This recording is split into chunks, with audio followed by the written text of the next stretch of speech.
Hello hi friends, ಈ ದಿನ ನಿಮಗೆ ವೆಜಿಟೇಬಲ್ ಉಪ್ಮಾ ಯಾವ ಥರ ಮಾಡೋದು ಅಂತ ನಿಮ್ಗೆ ಈ ವಿಡಿಯೋದಲ್ಲಿ ತಿಳಿಸ್ಕೊಡ್ತೀನಿ.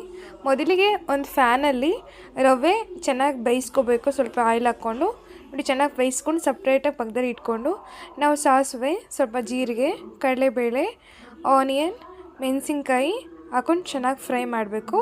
ಇವಾಗ ನಾವು ಹಚ್ಕೊಂಡಿರೋ ಬೀನ್ಸ್, ಕ್ಯಾರೆಟ್, ಬಟಾಣಿ ಹಾಕ್ಕೊಂಡು ಚೆನ್ನಾಗಿ ಫ್ರೈ ಮಾಡಿ ಸ್ವಲ್ಪ ಹೊತ್ತಾದಮೇಲೆ ಸ್ವಲ್ಪ ಉಪ್ಪು ಹಾಕ್ಕೊಂಡು ಚೆನ್ನಾಗಿ ಫ್ರೈ ಮಾಡಬೇಕು.